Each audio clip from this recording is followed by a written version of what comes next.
she is. I know who her daughter is. Know who her brother is. Yeah. And you're going to go to the family reunion here soon, right? You know him? No. No, I know all their pictures are like all grayed out and stuff. I couldn't see what they look like, but interesting. But yeah, like that group text message where I don't know if I like that. The whole collection of phone numbers, and then you like, I don't know who that, who's saying what, who, where.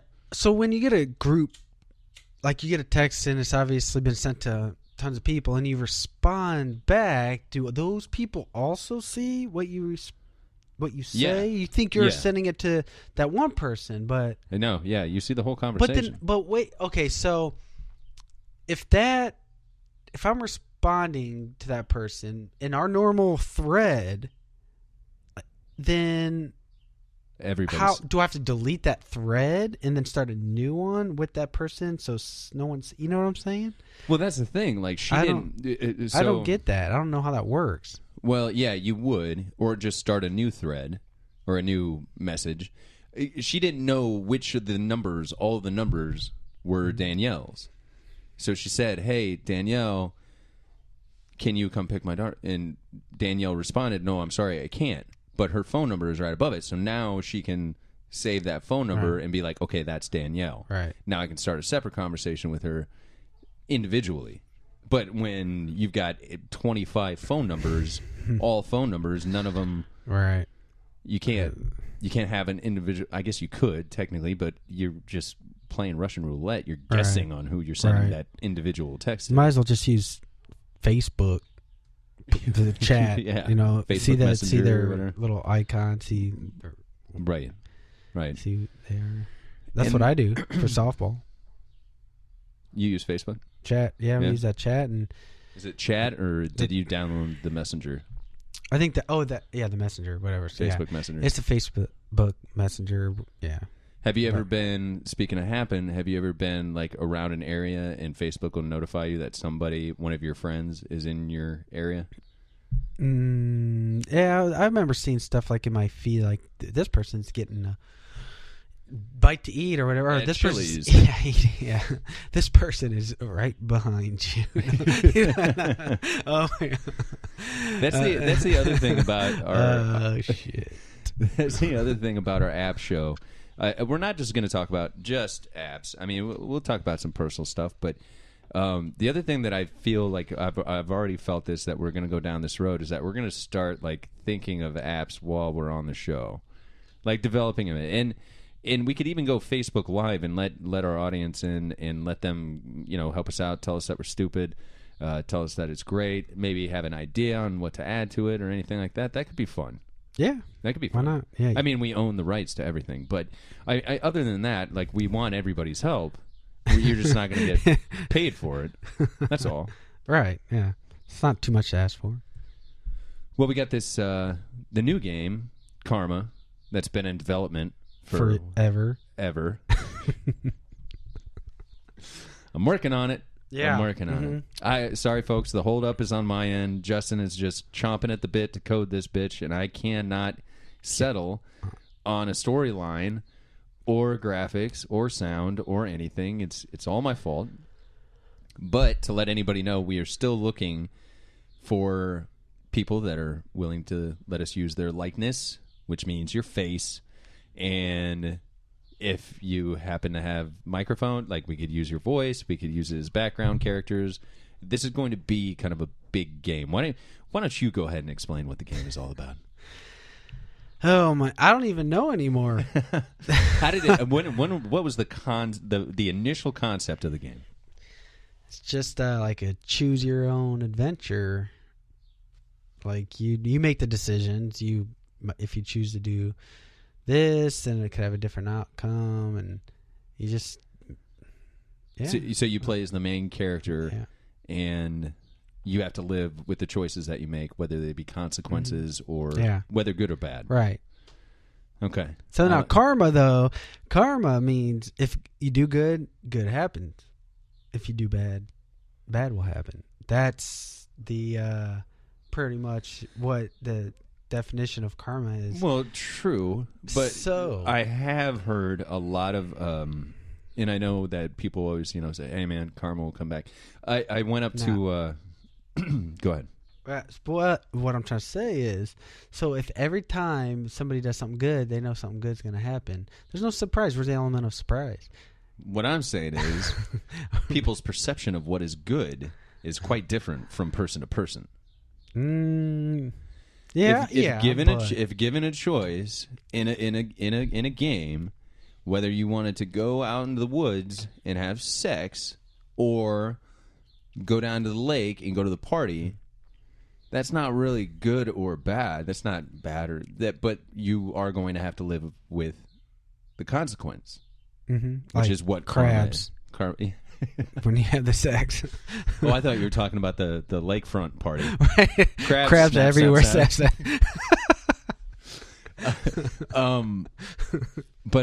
Yeah. Okay. So speaking of karma, I went up to that one bar, the pizzeria. Yeah. The other night. Yeah. And interesting enough, we were talking about the Cubs. I walked in and I was planning on working on karma, and with my iPad and my douchey and I'm sure you were dressed all douchey. Yeah, this guy has got more people that call me a fag in his life than anybody else I know. First I of dress all, nice. I don't that's all. associate myself with that person. Right? You dress it. I dress nice. Which you do. You do. Okay. And then of is course that a he's problem? old. No. Is that no? Is that an so issue? it's an old boss of mine who's 68 or whatever. Old school. And just because you dress nice, you are automatically homosexual. Yes. Okay. Yeah. Okay. Does he even know the phrase metrosexual? Not that I am, but don't know. I very much doubt it. So anyway, I go up there dressed like a homosexual, and I walk in. I see the Joey Bautista punch. Did you see that? He slid into second, and that dude just dropped him. Yeah. I was like, whoa, what happened? I'm talking to the bartender. I'm not even. There's only me and this other guy in the bar. And I was like, what happened? The guy's trying to explain to me. He's like, I don't really follow baseball. I'm like, okay, thanks. And this guy from across the bar, because I sat way on the other end of the bar from him, he starts filling me in on what happened. Oh, they drilled him from last year when he did the bat flip. It's been a long time coming. I was like, oh, okay. And he's wearing a Cubs hat. So I'm like, I was like, damn. No, where was he? Yeah, he was. Okay. He was wearing a Cubs hat. A dorky Cubs hat. The bill was all like crisp, and you could tell that he just bought it, or he's that guy who goes home, takes it off, and puts it on a shelf next to his other 15 different Cub hats or whatever. Or maybe he was covering up a bald spot. I don't know. But nice enough guy, wearing a Cubs hat. I was like, well, you got to be pretty stoked for this year. And he's like, oh, yeah, man, we have a really good conversation about baseball. Mm-hmm. He starts talking about how he wishes that they didn't take away the slide at home plate, how he thinks that you should be able to slide hard into second, all of which I agree with. I am getting along with this guy. Okay. I'm like, do you mind if I come over and sit next to you? He's like, absolutely not. Saddle up. I come saddle up, and I was like, listen, I would really like to do a live podcast with you right now. We could talk about baseball. We could just get all this out of the way. He's like, whoa, what's that? I was like, it's a podcast. It's I basically record our conversation. It goes on the internet. And I'm guessing he wasn't too thrilled. Okay, but see, here's the thing. But a lot of people have that reaction until they actually see it working. Until they see these little lines going. There's something about these little lines. What they see these little lines in the recording mainframe, then they, for some reason, it intrigues them and it makes them more comfortable, which to me it would have the opposite effect, but maybe that's because I've always been comfortable, doing this sort of thing. I'm sorry, what did you say? I'm busy looking at the little lines. See? So I was like, no, like, look, I have an app, like, these are all the episodes, like, and he's like, so people like listen to you talk about stuff? And I was like, they do. And he's like, I don't know. So he gave me the I don't know. So I go ahead and open up the mainframe of recording a live app, and I press record. Now, of course, I can always delete it. It's not an issue. Yeah. But as soon as I press record, this guy goes ballistic. Yeah. He goes nuts. He's like, I told you not to fucking record me. And I was like, whoa, no, you didn't. No, you didn't. You never actually said that to me. But here. And I stopped it. He's like, I'm getting up. I'm getting out of here. And he went and sat in my old seat, like across the bar. And I'm like, okay. Mm-hmm. And the bartender came over to me. He's like, hey, man, put your phone away. I was like, I'm not going to put my phone away. And he's like, dude, I heard him tell you not to fucking record him. And I was like, he never said that, A, and B, there's no way that you could. You weren't even here. And he was like, dude, put your phone away or you can leave. Well, you know what it was? Let's say he never did say to not record him, and the bartender went ahead and just went along with him. Well, I assumed that they were friends. Yeah, well, also I never go into that bar. Right, maybe he was a regular. Right, there you go. Yeah, he's thinking tip. Yeah, all right. Exactly. That's what it was. That. Well, he's always there, giving him plenty of money. He's gonna side with him. Yeah. All right. Well, I mean that's fine. Mm-hmm. But I was like, look, I'm pressing delete, and he watched me press delete, and he's like, I don't care, put your phone away. I was like, I'm not putting my phone away. I can record anything that I want to right now. I could put it on YouTube. I could put this shit on YouTube. I could put all of this on the internet.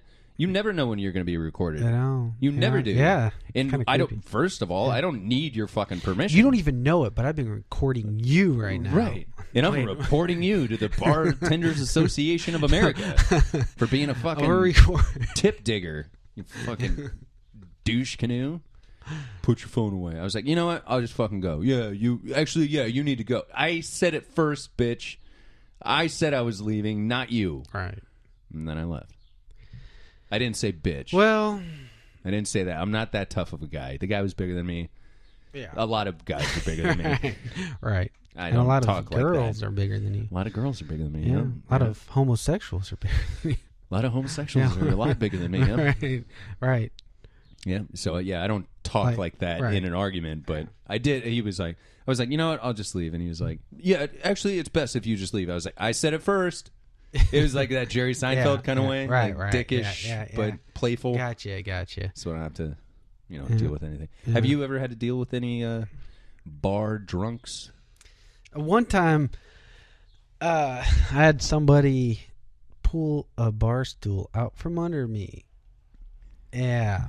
It was I remember pretty this. dick move. It was. How old were you at the time? 28. Okay. No. Probably mid-20s. Yeah, 20. Yeah, it had to be like 28. Let's say mid-20s. Yeah. Probably upper 20s. I've heard of this. Did I actually see it?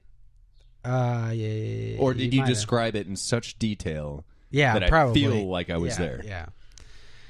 Yep, you remember. What happened? You tell the story. It's your story.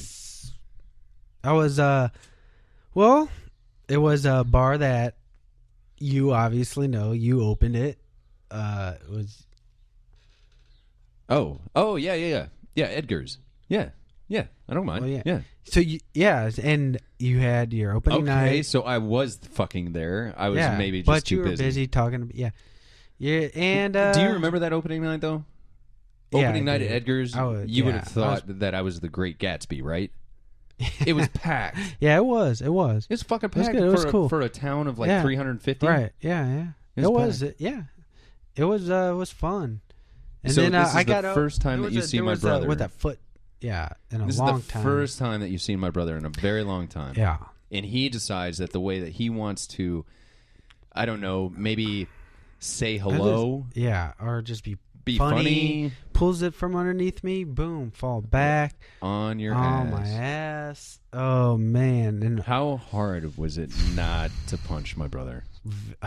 Well, I sat there with fists. Very hard. And all I could think is like, I do not want to ruin the opening night of your establishment. Like, it's like I appreciate the bartender. That. I would have appreciated more if you would have done it. I'm not lying. I'm not lying. Oh my gosh. I in a town like that shit flies real good. It really does. Yeah. Well. But I appreciate the fact that you didn't want to. Yeah. So other than that, I mean, I can't even remember anymore. Like, cause now married, kids, like Sure.